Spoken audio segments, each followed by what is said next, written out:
যেটা বাংলাদেশ করছে, বাংলাদেশের লোকেরা আর কি, সেই লোকগুলোর সামাজিক শিক্ষাবোধের মনে হয় অভাব আছে। আমার যা মনে হয় যে সামাজিক শিক্ষাবোধের অভাব আছে। তা না হলে মানুষের সাথে মানুষের একই জাতি, একই বর্ণনা, একই দেখতে, একই বলতে, একই নাম, তারা কি করে একে অপরের বিরুদ্ধে মৃত্যুদণ্ড খেলা খেলে, এগুলো ভাবা যায় না। গুরুত্বপূর্ণ ব্যক্তিত্ব আছেন যারা বিভিন্ন রকমের সরকারি পদক পেয়েছে, তারা বসে এটা সেটেল করে ফেললে যে কেউ কাউকে মারতে পারবে না, কেউ কাউকে খুন করতে পারবে না, কেউ কাউকে হত্যা করতে পারবে না।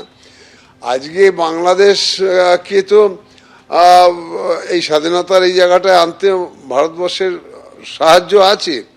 সুতরাং এই সাহায্যটার কথা খেয়াল রেখে মানুষকে উত্তেজিত না করে শান্ত অবস্থায় শিক্ষণীয় জায়গা দিয়ে এদেরকে ফিরিয়ে নিয়ে যেতে হবে। আমার মনে হয় এটাই সবচেয়ে ভালো পথ। একদম কাম্য নয়, যেই দেশে হোক, যেখানেই হোক, সংখ্যালঘুদের উপর আক্রমণটা কখনোই কাম্য নয়। এবং যারা এতে উস্কানি দিচ্ছে বা দিচ্ছেন তাদেরকে ধিক্কার জানানো ছাড়া কোনো উপায় নেই। কিছু বাংলাদেশ গেলে আতিথ্যতা তো তুলনা ছিল না। সে আতিথ্যতা নষ্ট হবে কেন? কেন নষ্ট হবে? এই যে সংখ্যালঘু সংখ্যাগুরু, এই প্রশ্ন আসবে কেন? এটা ভারত বাংলাদেশ বলে নয়, সারা বিশ্ব জুড়ে আসবে কেন? আমরা তো মানুষ, আমাদের মানবিকতা থাকবে না, সৌজন্যতা থাকবে না, ভদ্রতা থাকবে না? বাংলাদেশ থেকে তারা তাহলে যারা এদেশে চলে আসছেন ভয়ে আতঙ্কে, তারা কি বলছেন? কিছুই কি হয়নি? না হলে তারা কেন দেশ ছাড়া হচ্ছেন? হিলি সীমান্ত থেকে আসা বাসিন্দারা কি বলেছেন দেখাবো।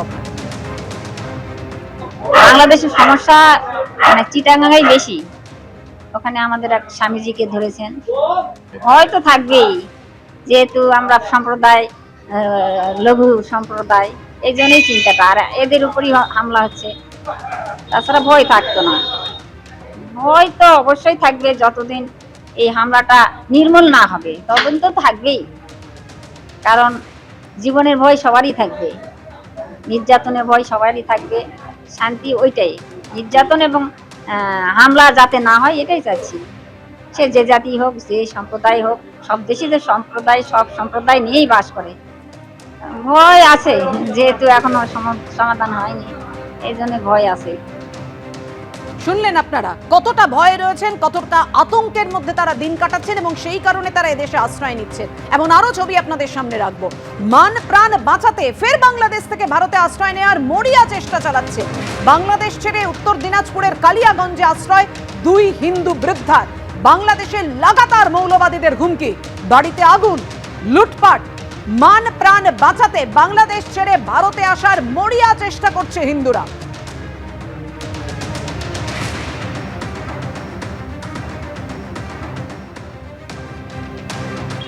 ভারতে কেন এসেছেন? বাংলাদেশে কি মারধর করছে? হ্যাঁ, অত্যাচার করে, থাকিবার কি হয় নাই, বেটি কিনে না আছে। আপনার বাড়ি কোথায় বাংলাদেশে? বাংলাদেশে বাড়ি। কোথায়, কোন জায়গায়? শুদ্ধপুর বসাই। ভারতে কোন দিক দিয়ে আসলেন? ভারতে আছে এই যে আদিকেবুর দিয়া। সত্য কথা বা কাঁটাতার পার হয়ে এসেছেন? ওখানে কি অবস্থা? বাংলাদেশে কি অবস্থা? অত্যাচার খুব করে, নিজের জায়গা নাই, মানুষ থাকির দেয় না, তাই বেটি আছেন না, বাড়ি ঘরও ভাঙ্গি দিছে, মারধর করছে। কি বলছে ওরা, কি চাচ্ছে?